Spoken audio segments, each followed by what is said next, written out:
Hello there, and we are live. See ya, ladies and gentlemen. See, it's my big one this year. Yeah, his comeback. Mani Thangadurai is back. See ya, I'm very, very happy because of this. Because, towards the end of last year, my friend here, Mani Thangadurai, of course, he has lots of engagement. So he really, really had to take a little bit of a break to go, settle some stuff.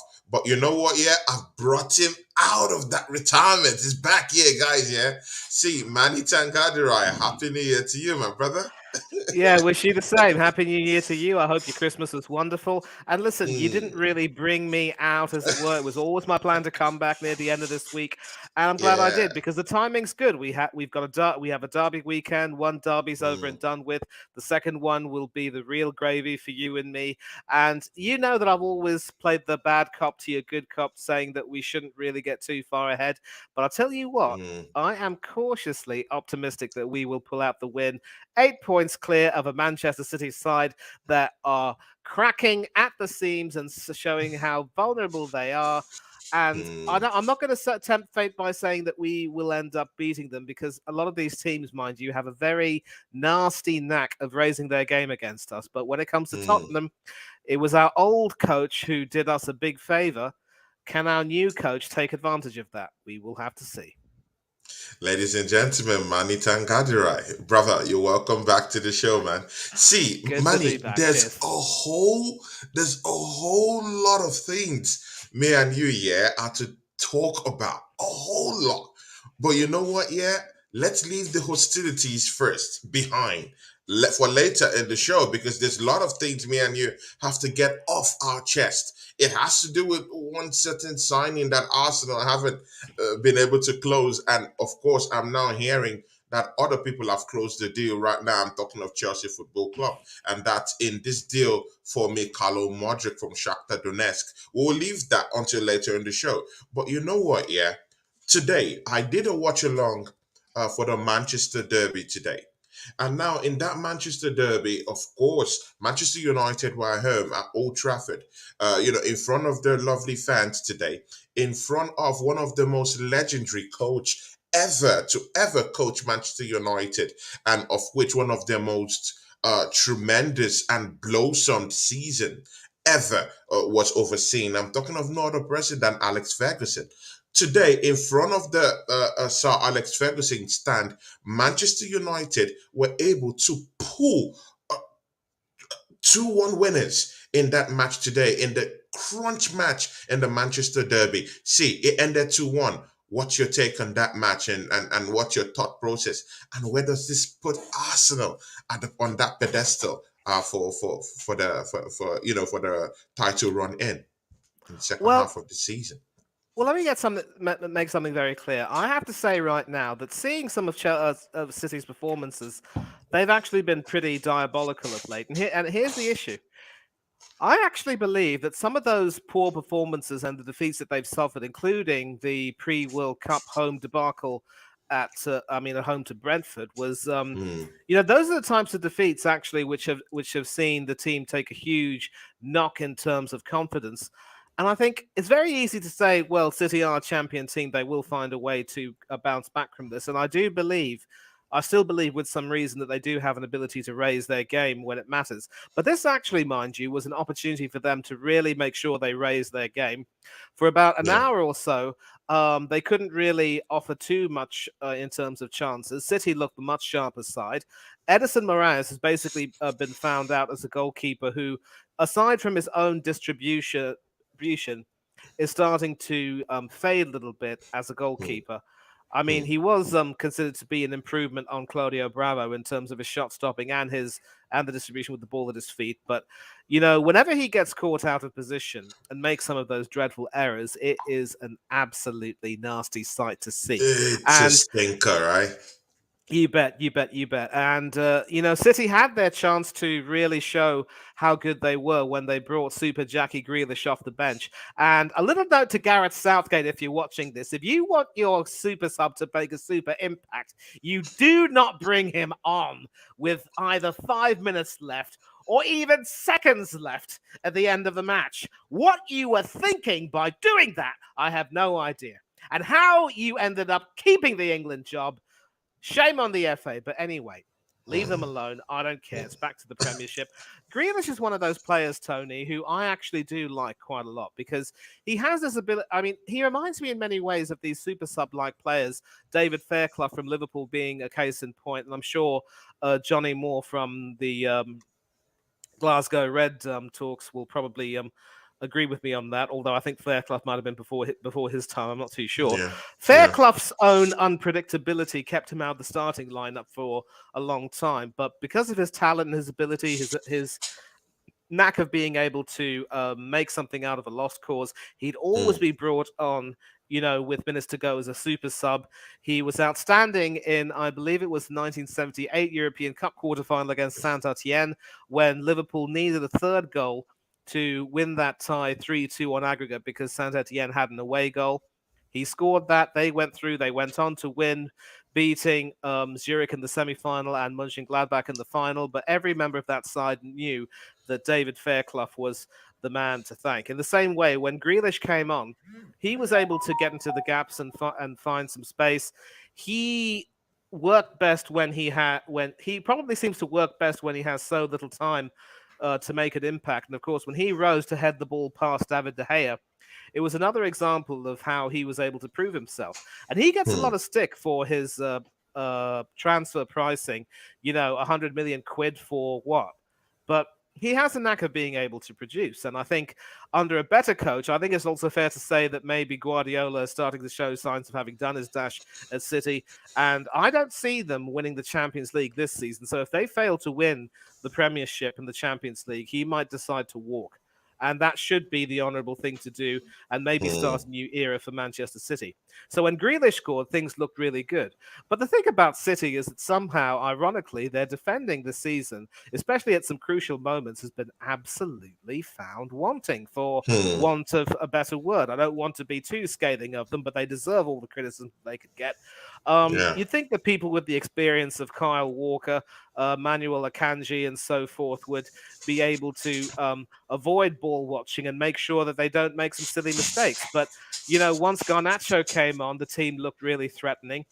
True. Fernandez was able to work his magic. Marcus Rashford recovered from an injury scare to prove why he is England's brightest talent right now. I mean, Yeah. if you have to choose between England's brightest star, would be a tie between him and, of course, our own star boy Bukayo Saka.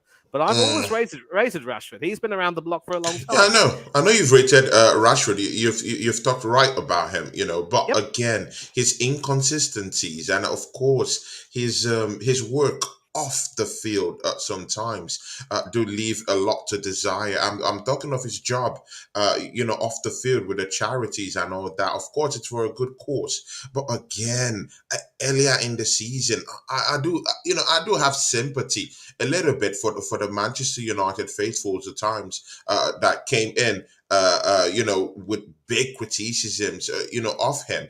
His form wasn't that good. Manchester United is always that team that always strives on a centre forward, carrying the shoulder, carrying the goal scoring duties for Manchester United. It's always a Manchester United thing. It's a traditional thing for their number nine to be the one to carry them into battles and get them out of the dregs of defeat. And at the start of the season, and I think even towards the end of last season, Rashford wasn't getting those goals. So I do think that those criticisms that was coming for him somehow were a little bit warranted. I don't know. I would like to have your take on that. Form is temporary, class is permanent. And I'm Hmm. not about to judge him for his off field activities because, yes, they're important. The only issue is that sometimes when you are that young, Chelsea Dan in the chat, brother, Happy New Year to you. I want to join you again sometime soon. I'm back in the picture. And Big let's ups, Chelsea Dan. Guys, yeah, I've brought back Mani Thangadurai. So let's start dragging and jostling for him, no problem. No problem, Manny. Continue, my Yeah, brother. yeah, definitely, definitely. And the most important thing that Rashford needs is a little bit of balance. And credit to Eric Ten Hag for making it crystal clear, that Rashford will get all the support he needs and will get all the encouragement he needs because there is a fantastic play in him. But that this season effectively would be a last chance. And Rashford, credit to him, has responded magnificently. And United. In all of the excitement and the giddiness that we feel about the prospects of going 8 points clear, I mean, there would have been a Yeah. point where, if in worst case scenario we would have lost the North London derby, which I do not see happening, and City Mm, won today, we could have ended up seeing the gap cut to 2 points, and it would have been alarm bells ringing. But now I am very cautiously confident of a win because I do not see Tottenham putting up that much in terms of struggle. But let's take a look at Manchester United. yeah. They've managed to recover from some very humiliating defeats to Brentford, 4-0, and to Manchester City 6-3. And all I will say is revenge definitely is a dish best served cold. Simple as Mm, that. And yeah. the way they've been able to recover magnificently, I think it has to be said that the decision by Eric Ten Hag and Manchester United to get rid of Cristiano Ronaldo in the end has been the right decision. And history has shown us that when you get rid of a lot of these pot stirrers, no matter how talented they are, immediately afterwards, or at least shortly afterwards, the team benefits. You see uh, the atmosphere being a lot better. And that's sort of the way it's worked. If Cristiano Ronaldo had behaved himself and just learnt to be a proper leader and a proper team player like Zlatan Mm, Ibrahimovic has been at AC Milan, you know, maybe he would still be involved in a involved, European right? contest. He could Mm, perhaps be a part of the United squad that ends up getting back into the Champions League and challenging again. Now, instead, because of his own attitude, there is a saying: your attitude will determine your altitude. Uh, true, and true, Jamie true. Jamie Carragher summed it up perfectly.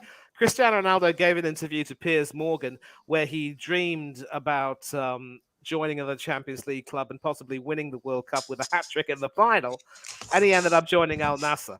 Whereas with Lionel Messi, he stayed Mm, humble, did his job, won the World Cup with Argentina, still playing at the top level with PSG, and of course Messi could have had a hat trick himself. So it's a question of attitude determining your altitude, and that's where Cristiano Ronaldo finds himself now. And people can say whatever they want about how well, he's already 38, he's achieved what he wanted to do, what he's wanted to do in Europe, and that's perfectly fine. But for a yeah. person who spoke so loudly about wanting to do so much more and believing that he could still have it, only to be made to realize that what, maybe I don't quite have it anymore. It Mm, is a bit of a climb down. It's as simple as that. But with yeah. United getting rid of Ronaldo, the team is a lot more united, a lot freer. A lot of the players freed of that millstone have started to step up and take more responsibility. We see Bruno Fernandes back to his best. I think David De Gea has done his best for the most part. I say most because we can never forget that disgusting error against Everton in the FA Cup. He's done his best to prove that Luis Enrique was wrong to have dropped him from the squad for the World Cup. And of course, Mm, Enrique himself is no longer involved in the picture. Thank goodness for that. And several players like Wan-Bissaka coming back into contention. It does mean, of course, that the likes of Harry Maguire could be, more marginalized a little bit. But there seems to be more competition for places. Players mm, know what they have to aspire to in terms of performances, and it's getting better. And bear in mind that United did beat us last season, so momentum is everything. Yes, we have momentum, but so do United, and so we could be in for an interesting last few weeks. It's here, of course, that it is the halfway point because around about this time, all teams will have played 19 games each, 19 each, aside right? of 38. So Yeah. now, when you run a 100-meter dash, it's not how you start the first 50 meters, it's the second 150 meters that determines everything. And that is where the likes of Usain Bolt, Morris Green, Donovan Bailey, and all those other great sprinters, including our very own Linford Christie, have been able to succeed. So this is going to be an exciting time. But see here, Manny, have Arsenal fans and other team fans, of course, in the Premier League, have we sort of like underestimated and put dust to the chances of Manchester United this season? Because you know what, yeah, these guys, since after that defeat to Manchester City, These guys have been winning games. They've been mauling teams and beating teams presented to them. And you know what? The height of it all is today in front of their home fans getting that 2-1 revenge against Manchester City. Okay, see, I don't want to hype this up too much because Manchester City always find it difficult somehow. Even in most of their dominant seasons that they've won the trophy, they've actually found it very, very difficult to actually pull out wins in or at Old Trafford, at the time. In the space of 5 seasons, I can only check only once or twice they've won at Old Trafford. In terms of, I'm talking of the league, the Premier League itself. So I can't really say that Manchester United is doing something uh, uh, uh, out of normal reality context. But again, these guys are in 38 points right now. See, if we falter tomorrow, if we go into our hot lane and misfire tomorrow, these guys clearly, if Manchester City is in the running for that title, Manchester United are in the running for that title also. They're just 1 point behind Manchester City. Probably there will be a few points behind Newcastle after tomorrow. Of course, they're brand with confidence. If they can beat the top team in the league, of course, we all know that Manchester City is the top team, right? Like what people used to say. But again, when you have that kind of showing against the top team to beat in the Premiership, and beat them that convincingly without just using the normal trickery most teams usually do. I'm talking of the defensive approach, to the game. This one, Manchester United, they came out to play, they went offensively and knew how to defend properly. Now that's how you win games. But the way they did it confidently, see, Manny, are this see our pundits, podcasters, fans themselves, are they underestimating what Manchester United will bring this season with what we're seeing? The title challenges, Manny. No one can Oh, deny it now. nobody can deny that. And of course, I will say that yes, they've definitely underestimated Manchester United because Hmm. it just goes to show that you can never ever place too much emphasis on the early part of the season, especially when you got a new coach like Ten Hag who is trying to, stamp his mark on the team and use his authority as a manager of experience and try and, find the perfect formation. He still has to deal with a Ronaldo who, despite his goals the previous season, is clearly, not able to be as effective as he was in his pump. And of course, Yeah, the early results were a huge stutter. But then how they've recovered magnificently, beating us on the way, I might add, is an example of how Ten Hag has been able to stick to his own principles and make sure that the team always gets the emphasis. The team is the star, as the legendary Kenny Ken himself would say about Arsenal, and that applies to yeah. every single team. And you know, after that loss to Brentford at that early stage, a lot of people were eager to write them off, but they recovered magnificently. In Hmm. contrast, you have teams like Liverpool, whose season is, I'm sorry to say, going down sideways fast. The loss today against Brighton is confirming that maybe, they just aren't that same team anymore. It Yeah, could we'll be very going well be into that. that immediately after this Yeah, one. yeah, Yeah. yeah, and also we take a look at Manchester City, who've suffered some very embarrassing defeats. Hmm. City also, they're seeing, I will dare say, their hold on the Premiership trophy getting weaker and weaker and weaker the more often they continue to put in these horrible performances. And it just goes Hmm. to show that even when you bring in Alfinger Haaland and try and make him a focal point, of course, people are going to find their way to counter him as they were. And Yeah. it's as if teams now have more of an effective strategy. It's as if Hmm. Pep Guardiola just doesn't really have the players he really needs to make sure that they can hold on. Or maybe the concentration levels are lacking. I want to actually pull up the City United game to take a look at the lineups because, Yeah. I just wonder, first of all, how a team like City, who looked at least decent to at least hold on for a win if they scored another goal, could just capitulate like that. The defending at times The was defending abysmal. was shambolic today. Their Yes. midfield lacked pressing. In the middle of the park, they were just giving balls away. Those 1-2 loose balls here and there. It was just shocking the way they played. And Haaland, for some reason, oh my God, Shaw, what a performance today. You know what? Yeah, when I saw Shaw in that team sheet today in the heart of Manchester United defense, I was a surprised one. But you know what? Yeah, Eric Ten Hag, is coming up to me as this kind of big strategist and technical kind of guy. I'm really Oh seeing it yes. right now. The Oh way yes. Shaw actually malhandled and and mistreated and maltreated Ellen Haaland today, he wasn't even up for the show today.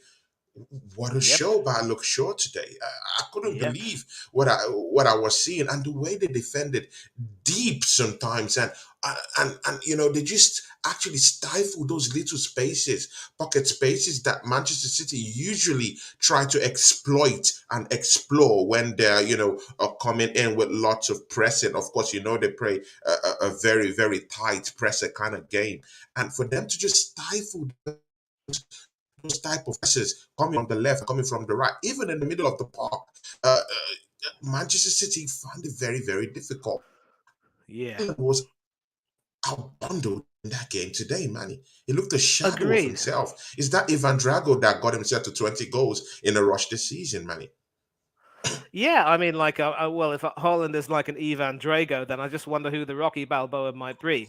It sure could very well be Luke, but I think not to put credit on one player. I think it's fair to say that when I take a look at the lineup, I don't see any United player in that team, in that formation, who had a bit of a bad game. And it's great to see Wan-Bissaka coming back to form. Malacia also looked Hmm. very good. Shaw being pushed into that left central defender position, it means that there will definitely be some competition for places with the likes of Lisandro Shoot, Martinez. Malasia really And looked good today. He was yes, tackling everywhere, making tackles here and there. What a yes, game yes, today yes, from that yes, yes. team. And what a signing! What a signing Casemiro has been.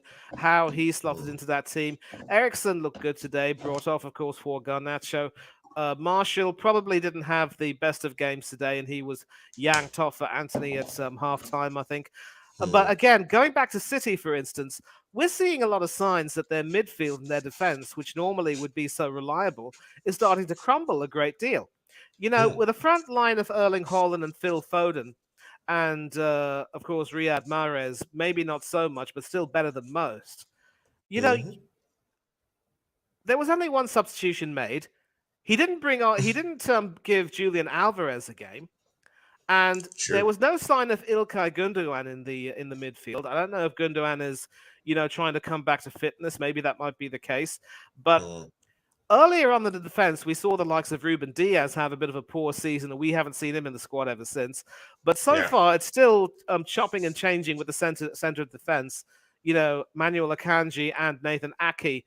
Aki, I thought, had a really good World Cup for Holland, but he's also been a part of that defense which starts to struggle a little bit.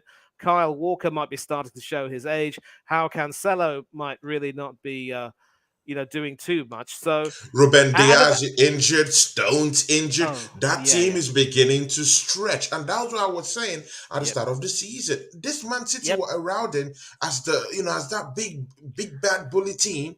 See, they will feel the pressure when it comes to this season because there's a whole lot at stake. These other teams are, yep. actually going into the market, buying players like Newcastle, with what they've done to that club. Many other teams are buying players and stuffing their team with lots of squad depth, and this might actually come to bite Manchester City. As we can see, they didn't have the luxury of having. Diaz today. They didn't have the luxury of having Stones today. And mind you, Manny, you're of all people, you know this. When you're tinkering and playing Oh hanky yes. panky with your defense and dilly dying, this is what you get. It's what you Yep. get. Yep. It's what you get. It's what you deserve. And I also seem to notice that Guardiola doesn't seem to have the answers tactically as of late. He just doesn't Mm, seem to be able to do enough to stem the tide for me. It could very well be that he could he might be found out. And it also seems there are people who have this theory, of course, that City are trying to, hedge all their bets on making sure they win the Champions League this season, and hopefully, at least, that will make up for the near misses they've had, including that defeat to Chelsea in 2021, I believe it was. Yep, mhm, 2021. mhm, mhm. So, you know, again, they're focusing a lot on that, but they just don't seem to be able to stem the worrying tide of teams, finding them out, basically playing, having an up and at 'em sort of style against them, Yeah. and they just don't seem to have any of the answers. And unless Guardiola is able to get his act together, he could find his team ending up, drifting further away. So all this talk about how City should be able to defend their title, it looks as Mm, though to me that with this defeat, because now not only have they lost surprising freak games to smaller teams, they're also coming up short against many of their competitors, if you will. And mm, unless they're able to really raise their game and really prove that they can, come back into it, they're going to find themselves so far behind that their days of empire could very well be over too. And as for Liverpool, mm, it's sad to see what's happening to them. And, people say that they'll raise their game in the next game, but they are falling so far behind. Their season is falling apart sideways fast. It's been a crazy league. But again, as well as Arsenal are playing, we do have some other teams who are playing catch up. I mentioned mm. Manchester United. I mentioned Yeah. Tottenham. Yeah. Let's also not look beyond some other teams who could very well end up, playing catch up with us if they have the strength. Newcastle, of course, held us to a draw at the Of Emirates. course. Of And of course. course, it was the former gunner Joe Willock who had a huge game for them. He Mm. literally ran his socks off for the Off that Geordies, day, and of right? course, Mm. he had a standing ovation from us too, and he also was nice enough to wish us for the best for the season. And there are at least one or two other teams who could very well benefit from momentum. Don't look beyond the likes of Aston Villa, for instance, who seem to be Yeah, having a yeah, revival yeah. under True. our former manager Unai Emery. Unai 4 wins Emery. out of 6, one draw, one Mm, loss to Liverpool, but they could be rising up too. So we mm. can't look again. We can't look too far behind. It is We starting to can't look a look little too better for far behind. it, it, That's true. we Just can't look at we can't just look. look I at mean, this. we can't look too far ahead. But let's not. We shouldn't have to look too far behind. We just have to do whatever we're continuing to do, It's and one with game at a every time, Manny, right? It's exactly one with game at a time, exactly, right? but with every poor performance that City has, is starting to look a little bit better. The only problem is Exactly. if United beat us in the reverse fixture, then Mm. they could very well challenge us, and it could be a return to the glory days of Ferguson and Wenger when we played cat and mouse with each other. That could be Yeah, something yeah. to behold. Yeah, that's true. You know what? Yeah, we'll move into this Brighton versus Liverpool. But you know what? Yeah, Manny, it's very important that Arsenal uses this opportunity that Man City have dropped to this point unexpectedly to actually we need a little bit of a breather because I know this Man City team when they start to kick off. See, Liverpool at the point in time lost only just one game all season, and yet they couldn't. I think maybe it was 2 seasons ago they lost just one game in the season, and yet it wasn't just enough to actually nick them the title that year. I've forgotten the year, but I think it's either 2 seasons ago. So Arsenal, every point that these guys drop along the way, it's very important we make use of that opportunity to Absolutely, actually just have a little bit of a breather, you with bet. them, over them. And again, Manchester United, they've thrown in with this win, they've just thrown in their hearts in, with a shout for that title. Money, are you scared of Manchester United? That's the first question. And secondly, look at something from here. The North London Derby is a massive game in terms of Arsenal's title and Tottenham's Champions League aspirations. What do you say to all of these? Are you scared of Manchester United? I am concerned, but I am not scared because one thing for which I will definitely give some credit to Arteta is and the team is how basically they've just done what they've had to do, controlled what they can control for the most part. Yes, we have had a few disappointing results, but you know, it's also amazing how, when it comes to the likes of Brentford and Brighton, where other teams have failed miserably, we've been able Yeah. to succeed, and that's another thing that we have to do. We have to succeed in games where other teams, other competitors, will have miserably failed, and we've Mm. been able to do that for the most part. And I know that Manchester United have to, play Brentford at Old Trafford, but of course Brentford, and of course the team which played against Brentford at that stadium, on their home turf, and this team right now are completely chalk and cheese. So they are Yeah. coming back hard, but all we have to do is just make sure that we focus on winning, and also make sure that we, don't make any silly mistakes as such. And Mistakes, right? sometimes, and also avoid the complacency. Sometimes it's the complacency that can kill us. Hmm. And I'm really, really happy with how things are going this season. Although you know me as someone who will never ever, Del boy, what's the crack? What's the bleeding story? We're good, mate. We're both good, and I am hoping to come and talk to you again very, very soon. Hmm. So yeah, so you know me as someone who will always say we're not going to win the league yet. It's always one game at a Yeah, time, and sure. I'm You're being delighted. careful about it. I'm Totally delighted that you understandable. started. I'm delighted that you started to see that show that caution as well. Because look, there Hmm. are no hostilities between us. We're both gooners. We want the club to succeed. We all want what's best for the club. But Yeah. what I will say about Arsenal is, the more we continue to do well in the games in which we need to do well, the better our chances look. And that's exactly the approach that Leicester take. We did the double over Leicester that season, but they Hmm. kept winning all of their games. They never considered that they had a chance of winning the league until they had passed all of their big tests and got really close to the end of the season. Then they True. started to have that belief, and then they could celebrate it. And they won, of course, with a game or so to spare. It was terrific for Ranieri to get that guard of honor at his old stomping ground, Chelsea, of course, Chelsea and Football Club. he also got Mourinho sacked in a really cyclical way.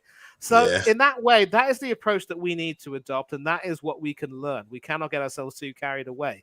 Hmm. I have to say that ridiculous chant about Mikel Arteta knowing exactly what we need is ridiculous, and the more I hear that chant, the angry I get. But I tell you one thing: if the team continues to put in some good performances and does whatever it can, does what it needs to do, then our optimism can slightly increase with every game. But again, we just have to be cautious. But there's a Yeah. reason why I'm cautiously optimistic, because this Tottenham team is also blowing quite hot and cold under Hmm. Signor Conte. Hmm. Losing at home to our former coach Unai Emery was diabolical in many ways. And Yeah. although they did crush Patrick Vieira's Crystal Palace 4-0 at Selhurst Park, I think Hmm. it's fair to say that for the most part of that game, the Lily Whites were second best. So we need to make sure that we really take the game to them. We avoid making the mistakes that we made at the Tottenham Stadium last season. And Yeah. if we can do that, we can buck this historical trend. I firmly believe with all my heart, being optimistic that we do have a really good chance. But again, I'm going to call out some of these ridiculous Arsenal YouTubers who don't even like international football, but who had the gall to slag off Harry Kane for his penalty miss, calling him a butler and a disgrace to the country. If he comes and scores against us and ends up winning the game, Oh I my want to see you God, idiots. Manny, I want to see Manny, you idiots don't bring chow that down on gory Home Park. story now. I'm not sure we need that gory story there.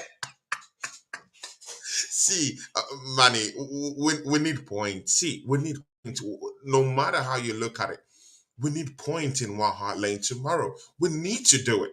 And you know what? Hurricane, of course, it's a stomping yard, but again, this season he's also come a little bit short when it comes to scoring against teams that know how to suppress him in a way.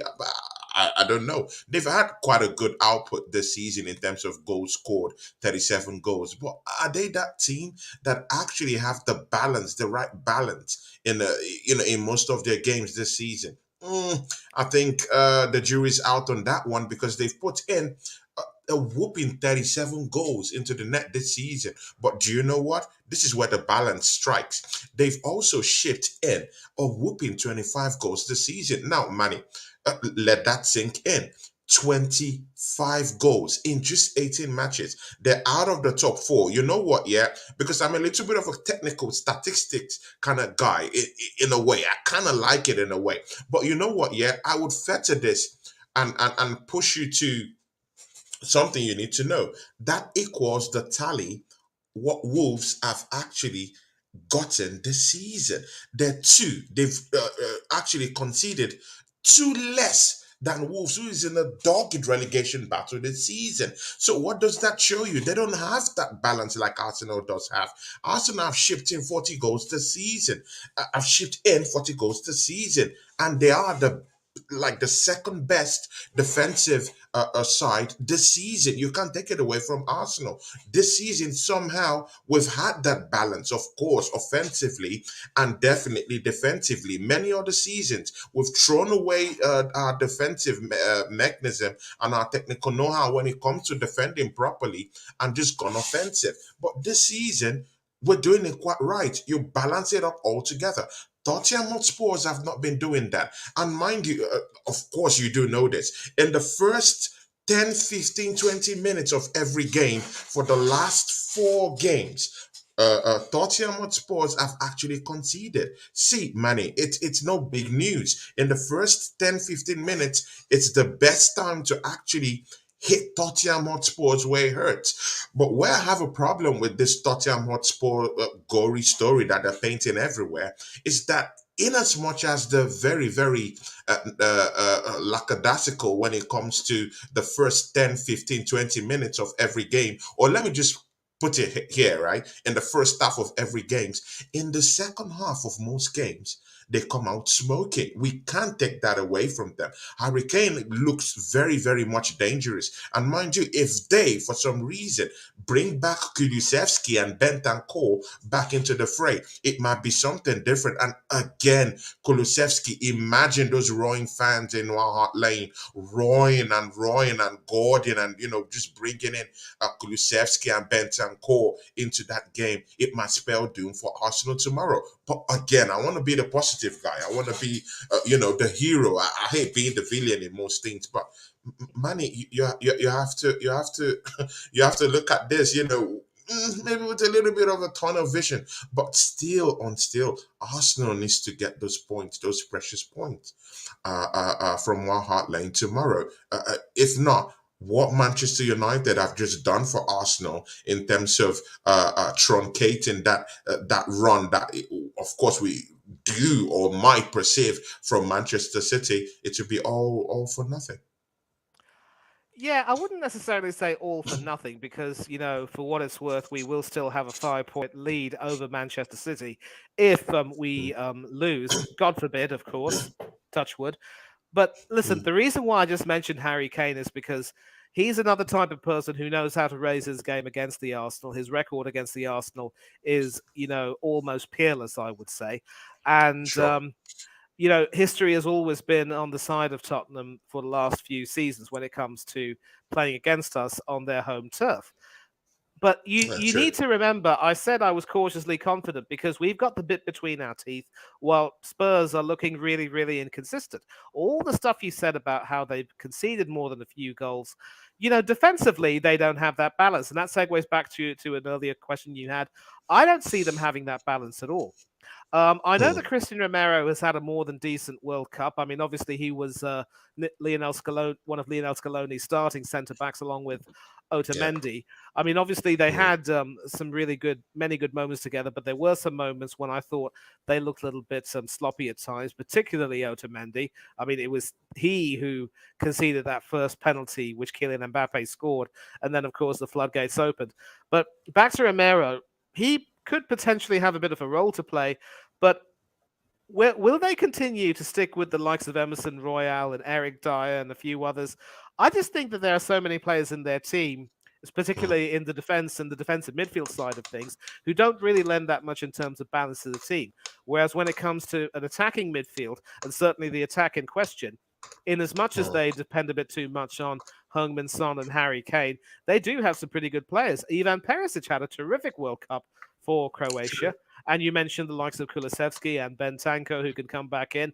I think Doherty has also evolved his game to being more of an attacking right wing back, although I think Conte might prefer to use him as possibly a right midfielder if he has to put Emerson Royale into the team by any means necessary.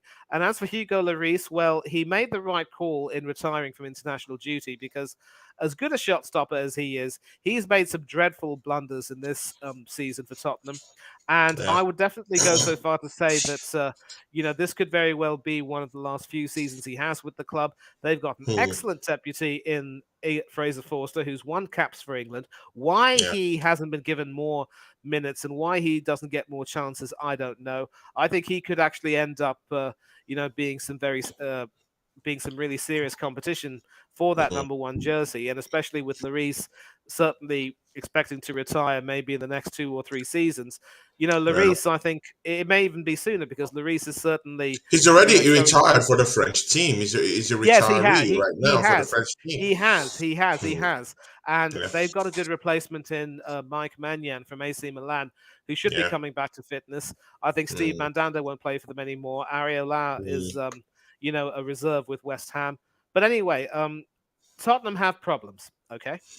And Yes, they so do. we could look at that side and say they just don't seem to have the consistency. They don't seem to have the balance. And certainly against Aston Villa, all of those frailties were pretty much exposed. They were quite fortunate against Crystal Palace. So we actually do have the bit Hmm. between our teeth. We do seem to have the balance. The biggest problem is our bench strength is abysmal. So we need to literally have our first team being on point from the get-go.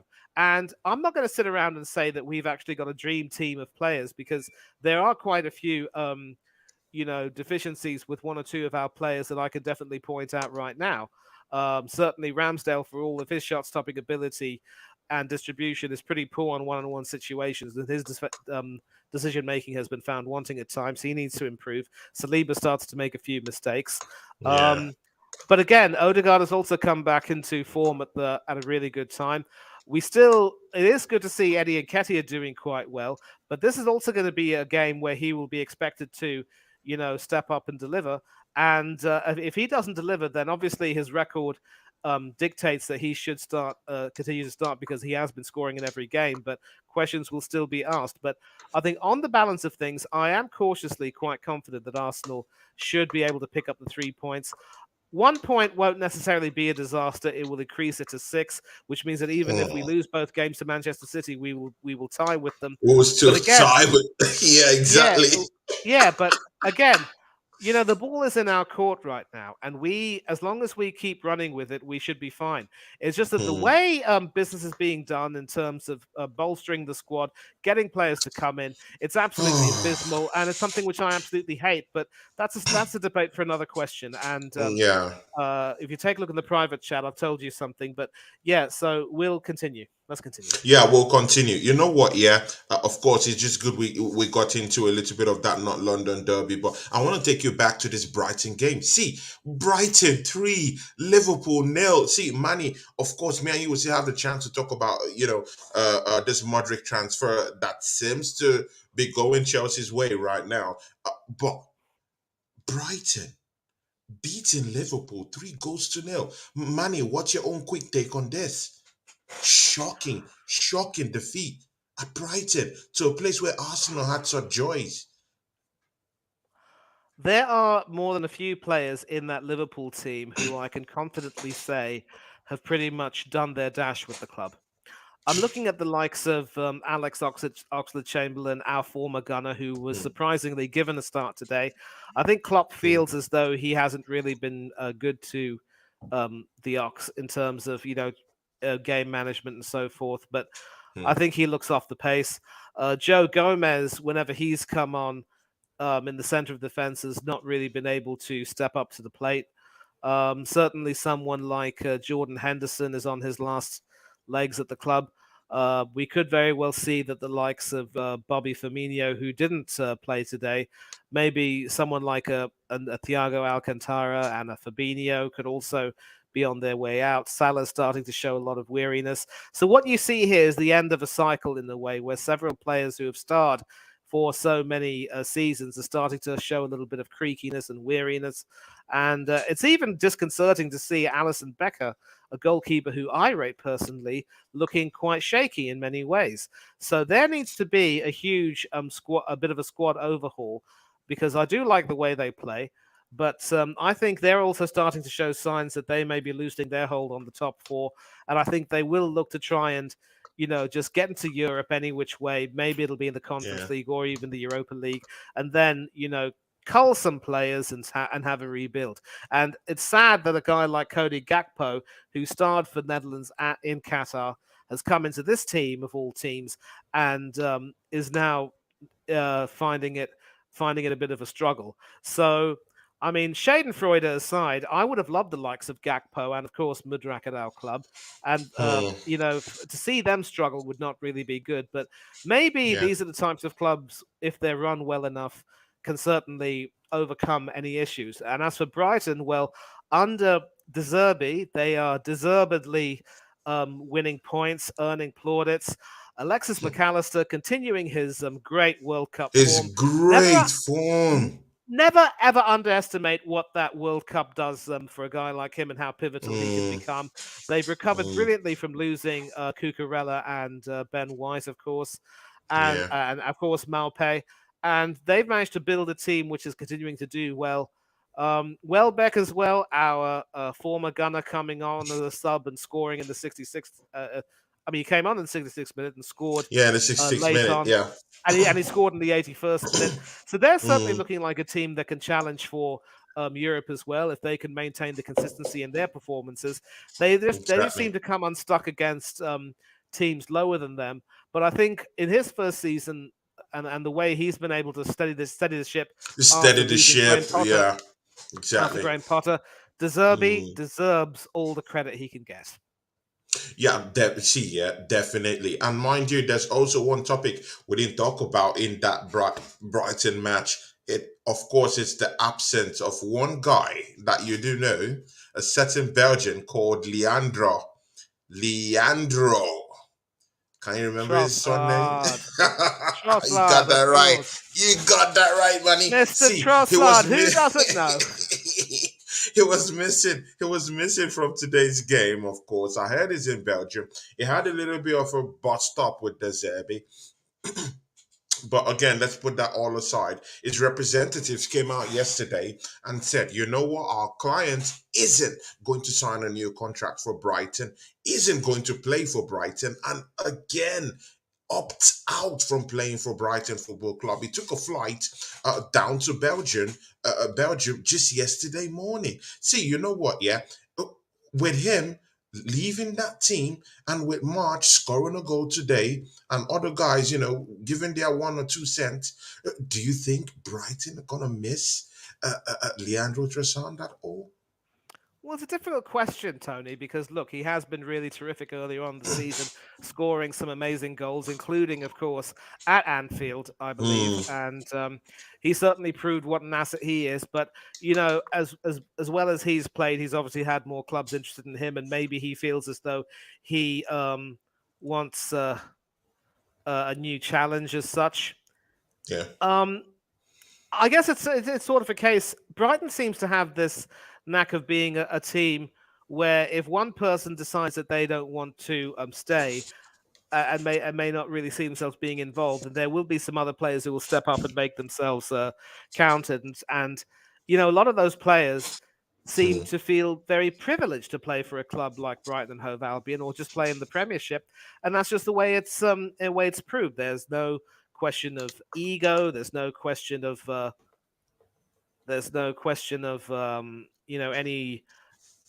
any superiority complexes or yeah. anything like that.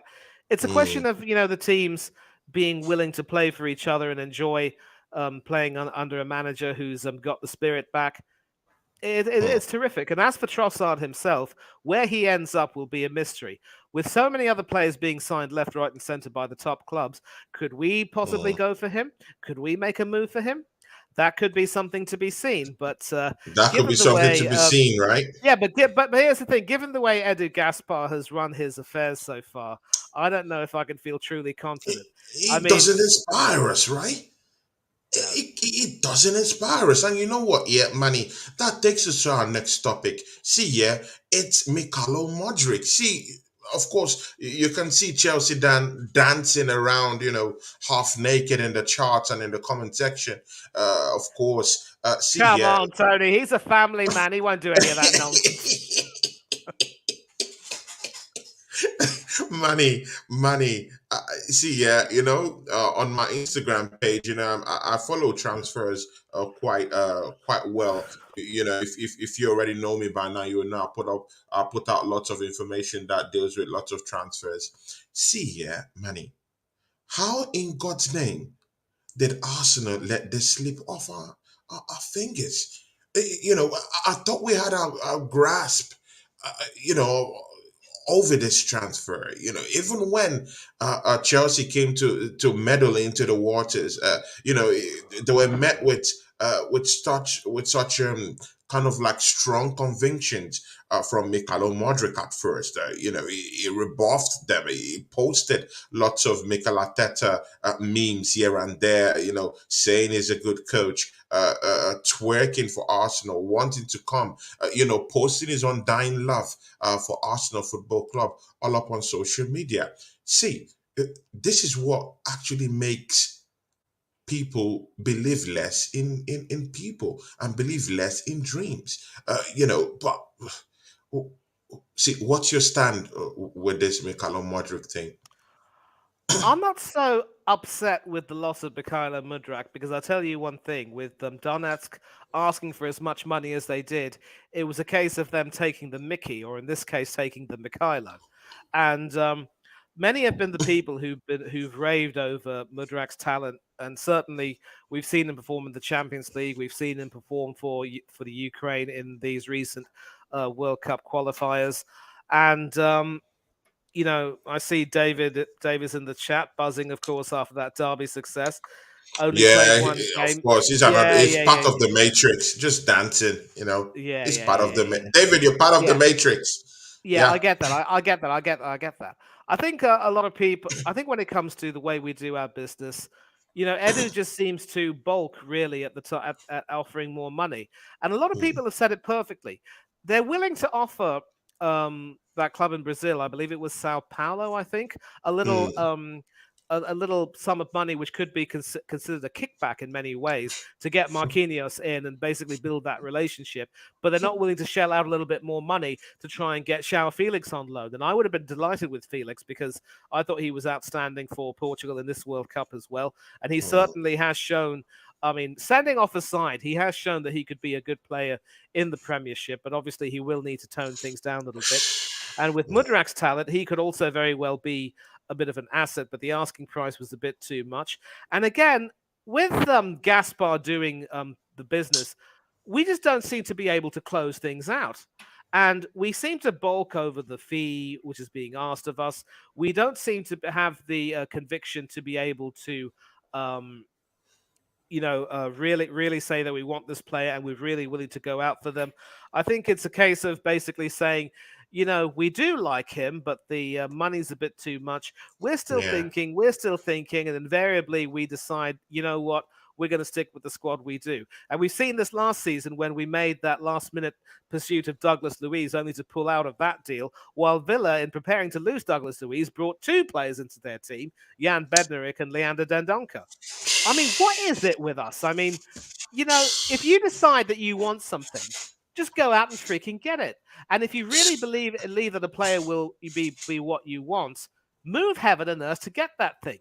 Shy children will not get sweets. If you dawdle, you're going to have your lunch money taken away from you, and it's happened all over again. And that's one of the reasons why, when it comes to this particular Guys, the transfer, innuendos are back. The innuendos yep, are back. Mani Thangadurai, you're back, man. I see, man. I yeah, miss this yeah, yeah, innuendos, man. Even me myself, I'm an innuendos guy. But you yeah. know what? Yeah, you're a perfect crafter of this innuendos. You have it just like like I bullets in try. your gun, man. It I just keeps try. popping out. But you know I what? Yeah, try. because we don't have much time, eh?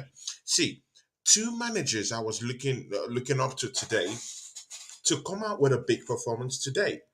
because their jobs is on the line.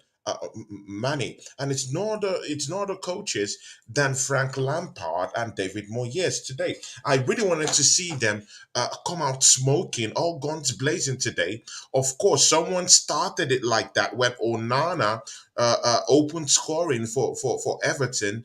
Of course, in Goodison Park, in Scousland. But you know what? Yeah, but let's don't take it over the board. Frank Lampard needed to have a performance today, and you know what?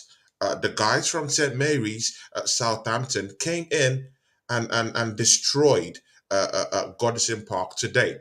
Do you think Frank Lampard's job is up for the chop quite soon? Oh, it's not just Lampard's job which could very well be under threat. Obviously, with Bournemouth losing today, very disappointingly, Gary O'Neill could be in trouble. David Moyes is also very much on the chopping block with West Oh, Ham losing to yes. Wolverhampton. And Mm, even Brendan Rodgers, who had masterminded a brilliant recovery of sorts, is still seeing Leicester fall back into bad habits. Steve Cooper could be continuing to be on the up. But again, mm, the thing about this relegation battle is that all of these teams in that lower half of the league are just one poor match away from being dragged back into it. So with Lampard again, it seems as though after his promising spell, he's being found out too. And I just mm, don't know what seems to be the way forward with him, to be honest, because he has made efforts to try and strengthen the team. And obviously, you would think that with Dominic Calvert-Lewin coming back into the team, it would be enough to give the team a bit of a lift. And Demarai Gray has been, in the goals. We've got Onana as well. Not mm, Andre Onana, but definitely, yep, Amadou Onana, who's been doing quite well. yeah. And, I think it's fair to say that Coleman is also another of those players who's showing that he might be on his Mm, last legs a little bit. And yeah. Jordan Pickford is still, proving that as great a goalkeeper as he can possibly be, he's still a little bit inconsistent in many ways. Exactly. And it's Even even England even number even one. This even guy here in is this England case, number one. I think it's another example of the balance of the team just not being quite right. And Southampton, of course, even though they're bottom of the table right now, they're playing as if they've got nothing to lose. So there are so many managers. There are several managers in that relegation battle whose jobs are very well on the Yeah. line, and Lampard is no exception. And I think it's fair to say that Lampard needs a little bit more support from the board, but the board is simply not being able to help him. But even tactically as well, he's starting to get found out a little bit, and maybe he needs to, drop a few players. Certainly, the likes of Coleman just don't really belong in the team anymore. But do you There think? needs But to do you, be some do you more think competition. he's going to be at the back end of a sack very soon? Maybe in the next 2-3 games. Or do you think Everton would say, you know what? Yeah, we believe in you. You've done it before. You've taken us out of a relegation battle. You still have credit in the bank. But how many more credits in the bank does Frank Lampard have in the Premiership this season with Everton? Well, it's hard to say. It is hard to say, and I'll tell you why. Because the Mm, more they continue to lose, the more and more and more pressure there will be. And no matter how much credit you may have in the bank, as Gary O'Neill is finding out, that credit can run very thin with fans if mm, they just don't believe in what you're doing. And of course, Bournemouth have a new American owner in Bill Foley, who obviously has big plans for the South Coast club, but he yeah. also doesn't want to see them lose their Premier League status. Mm, I keep saying that with credit to Bournemouth, huge shout out to Up the Cherries in all departments, the Bournemouth fan mm, channel, by the way. I love working with them. I keep yeah. saying that there are teams who are performing a lot worse than them at the moment. I definitely don't see Bournemouth going down. And even Leicester and Wolves and Leeds, as we speak, could easily be dragged back into that struggle. Even Nottingham Forest and maybe even Crystal Palace are not quite out of the water yet. But again, it's sort of a drip, drip, drip situation. The more games you lose, the more difficult it is. So I think Mm. Lampard will definitely have to look over his shoulder, as will a lot of other managers. Yeah, good and okay. Just before we close it out, see, Daniel Podence from Wolves today, the 27-year-old Portuguese guy, coming there in the 26th minute and pulls one over David Moyes' West Ham. What do you think? What can I say? What can I say? Wolves are showing that they're willing to fight like wolves. and Exactly. West Ham are just starting to fall away sideways fast. And Exactly. It- it's one of those games where it's a real six pointer in that when you're able to play with some confidence and secure something like a win. I think mm, Wolves' run to the quarterfinals of the League Cup has done them a world of good in terms of confidence. But confidence, yeah. again, the real gravy is, of course, trying to stay up in the Premiership, and hopefully, for Wolves' sake, they can do so. Yeah, definitely. But again, just to put the icing on the cake on that one, in how many games do you see David Moyes losing his job? If this type of losing streak, he has a very, very mean losing streak, and actually, he loses most of his jobs like that. See, do you see this losing streak continuing? And you know, does he have credit in the bank at all He's for you? another manager, Tony, who's losing credit fast. So Hmm. I would probably give him no more than 4 or 5 games, Hmm. and then he Turn it could get the around. sack. Yeah, to turn it around, and he could also lose his job if he fails. As could Lampard, as could Gary O'Neill, as could maybe some other managers. And with Harry Kane, I think Chelsea Dan's asking this question, and then we can possibly close it. I think Yeah. Kane will be determined to do well against us. We have the defense, I believe, who can stop him. But here's the thing: a guy of his class and ability and his status, he will have points to prove. He'll want to stick one up the Arsenal fans who will be taunting him at the stadium. And I think that's all the motivation he will need. Yeah, exactly, exactly. See, Manny, I don't know if you know this guy. It's called the Southern Gooner. One Oh, day, Matthew. I would like to bring you, on the show with him. Yep, I'm looking yep, at yep, next week. Very, very lovely guy. And the way he yep, talks football, I like him very much. I was on his show just this couple of days ago. I was on his show. Lovely yep. guy. It'd be nice to have a little bit of a nickel with him. And of course, he's big on transfers, but we're not getting anything done. He will have a lot, like a big lot to say about this Mudryk issue. See, Manny, before we close this show, your prediction for that hotly contested North London derby tomorrow at the Lane. 2-1 to the Arsenal. And it won't necessarily be too tight of a game where it'll be squeaky bum time, but it certainly Mm, won't be as comfortable a game because Spurs are going to be motivated. I think it's one of those games where the score line will flatter Tottenham because they will not be as good as us, but we might not be able to score too many, but we should win definitely. yeah, yeah, definitely. The Southern Gunner. This show is slated for 1 hour because these days I want to be keeping my shows just for 1 hour. So, and you came in late, so it's already almost gone. We're already closing the show already. So, that'll be until next week. I will put you on a show with Mani Thangadurai where me and you will just have a little bit of a nickel with him. Wilson Uhuene says, yeah, my prediction for Tottenham, Arsenal tomorrow at the Lane, guys. It's a big one. It's 2 goals to 3, and it pits the tent at Arsenal's feet.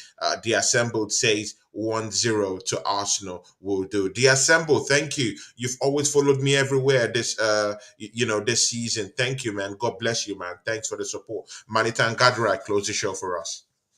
Yeah, once again, it's wonderful to be back on Tony Claude Gunner's channel. I really enjoy working with him.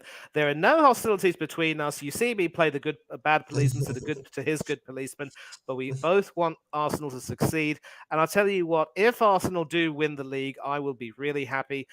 If we qualify for the Champions League, which is my bare minimum, that'll also be make me quite happy. Although it won't really be good that Arteta will have blown a chance of winning the title to end up, Mm, just qualifying in the top 4. But yeah. again, it's one game at a time. The best team at the end of the season will win. I Mm, hope Arsenal will continue to prove me wrong and start to yeah, and really do the business. And if they do, I'll be happy, and I will definitely, applaud the team and applaud the manager. But mm, again, time waits for no one.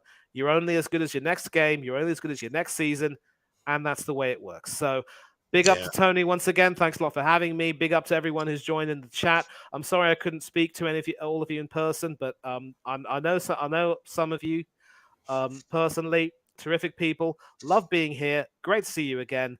And just take care. Enjoy this new year. Make it profitable. And catch me everywhere you can on YouTube, whether it's on Delboy Gunner TV, S Featley TV, or as Talks Football, Coach's Corner, obviously with Mr. Tony Claude Gunner, and of course the Bournemouth fan channel, up the cherries in all departments. Chelsea Dan, his channel, I come on quite frequently. Chelsea Dan. If there are any ones that I've missed, I'll send you a check in the post. But until then, take care of yourselves. Be happy, be safe, have a good night, enjoy your Sunday. I'm out, people. Guys, yeah, just before I sign out, yeah, Manny missed one thing he normally says. Don't do what Manny won't do. Sign out. Yeah. Got you on that one, buddy. Got you on Yeah, that you one. did. You did. I mean, look, I'm just happy to be back. I forget a few things, and Exactly. as I said, checks in the post. Exactly. Have a nice day. And see, catch me on the watch along tomorrow. I'll post the information. Let's make it a rowdy one tomorrow. Catch me on that watch along here tomorrow as we both enjoy the Not London Derby at the lane. Catch you guys tomorrow. Big ups to you guys. Take care. And Manny, thank you very much. Peace out. Cheers, brother. Thank you.